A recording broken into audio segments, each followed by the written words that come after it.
Hi, I'm Rita Gehman, and today we're going to talk about nature versus nurture,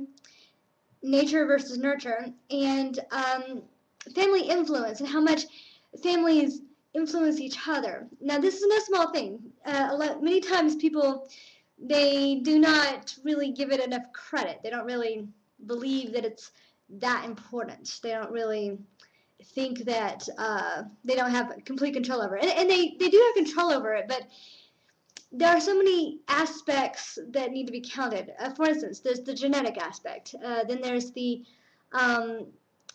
subconscious aspect, and then there's the conscious aspect.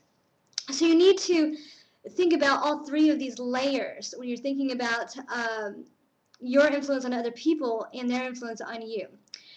Starting out with the genetic influence. Now, I've seen children growing up as adults who do not want to copy their parents' behavior, who want nothing to do with their parents' behavior, whether or not it's positive, whether or not it's useful. They want nothing to do with their parents. Sometimes they're raised by other people, sometimes they're adopted children, sometimes they're foster children.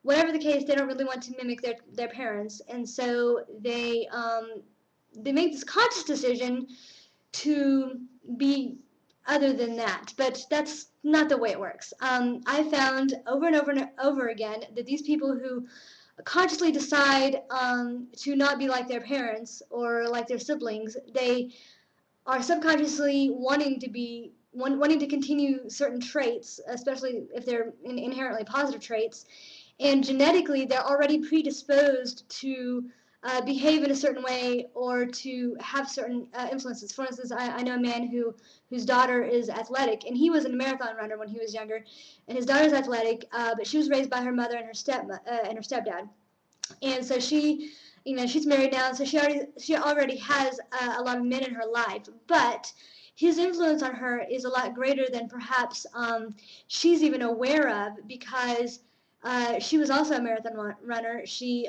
is head of the local college's gym. She is very athletic, and she does a lot of workouts and athletic type of stuff. So this woman may not have given her father very much credit for her behavior, but the truth is, genetically, she was predisposed to being athletic, and also she was subconsciously wanting to be more like her roots. And this is something it's a very strong pull. The genetic pull, the environmental pull, all of these really do. Even your nurturing environment, even the environmental pull of outside influence, even that affects you to make you more like your previous generations, all of them. So this is something that is a very strong and powerful motive for people to use. Not only that, but people who have developed themselves in a certain way, physically or mentally, they tend to pass along those genes from the time that they conceive the child.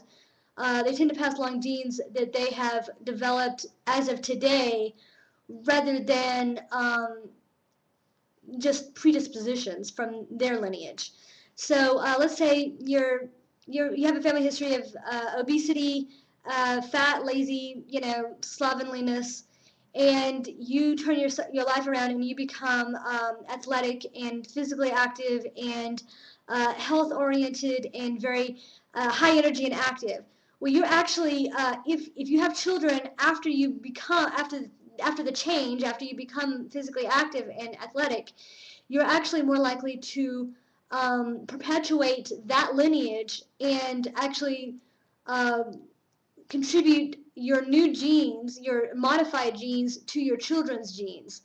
So those of you who are suffering from health problems, those of you who are have any sort of negative genetic aspect of yourselves that you would like to modify, go ahead and modify it before you have children, because they will inherit the modified genes, not the original genes. Some of them will inherit the original genes, but the likelihood will increase about 80% that they will inherit the modified genes. So go ahead and change yourself the way you would like yourself, and that change is more likely to be passed down to your children rather than the original condition of the genes. So there's a very strong genetic influence.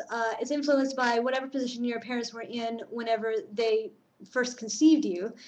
And subconsciously, we all want to continue whatever traits were passed down to us through our genetic lineage. And so subconsciously, we still want and desire things that perhaps consciously we may not realize that we want and desire. So it's important to keep these issues in mind when you are thinking about having children and when you're changing yourself in your influence.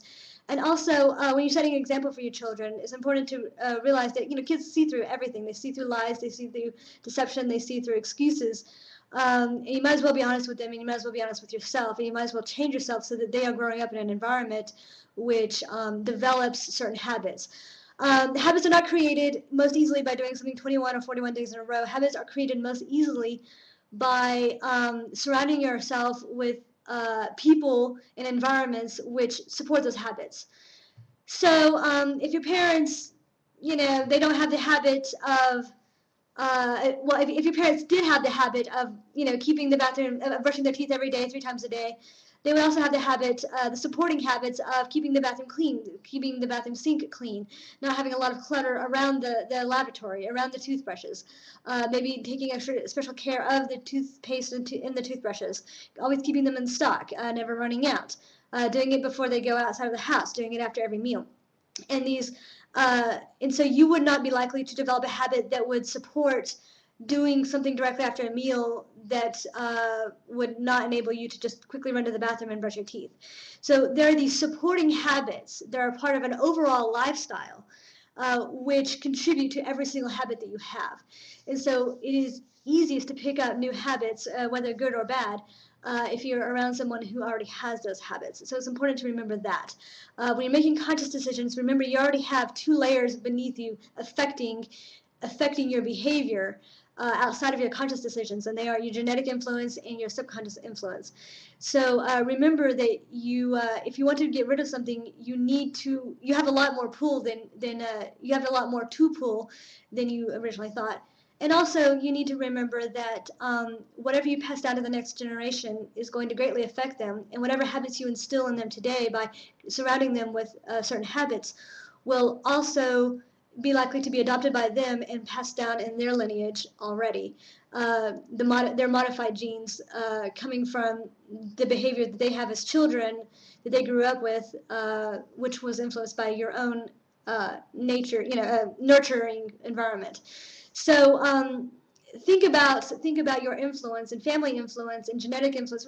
Remember to think about these things in layers, because they're very layered and they're very structurally sound when it comes to making sure that you have all of your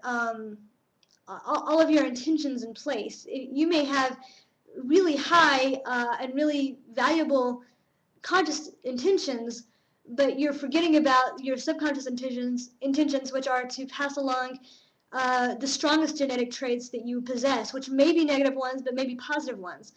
So, for instance, maybe you have an innovative mind like Mark Zuckerberg, and you don't really want to go to college and get a master's degree in something, but you have very strong genetic influence to go get a couple of PhDs, because 4 generations back on both sides of your parents, you you have that pool, you have that genetic pool, and also you have a subconscious influence of wanting to be like them, wanting to be like the lineage from which you come. So even though you have an innovative mind, like say Mark Zuckerberg or Bill Gates or someone like that, who Einstein, who dropped out of college, even though you may be like these people in your current state, remember you also have 2 more layers that you need to count, which are really highly influencing you. And so you need to make sure that you understand that one of the reasons why you subconsciously choose things that you do not consciously choose is that perhaps your subconscious does not put emotion into things. Your conscious mind does. Your conscious mind puts lots of emotion and memories and reverberations from the past into your current decisions today. But your subconscious acts upon just information, and your subconscious knows that, hey, getting an education, getting a well-rounded education is valuable to you. So, you may want to do that, when in fact you'd rather just, consciously you'd rather drop out of college. But it's simply because consciously you have a lot of baggage and emotional memory of, oh, well, this is too structured, and I need something that's more free-flowing, more creatively supportive. And so you may need to understand that both of these, both your subconscious and your conscious minds are working to make your world more positive and your individual life more positive. But you also need to keep in mind that they, if you don't actually think this through, they may actually be at odds, and you may be kind of stuck between two perfect worlds, which you would like to combine. And you're able to combine them, but you need to be aware of the three levels of conscious, subconscious, and genetic influences. Okay, the nature versus nurture issue is very controversial. Lots of people, discuss it. But the truth is, both factors count. But these three layers are really what help to motivate you and help you to understand why you do the things that you do. And your conscious mind is the only layer that is attached to emotion.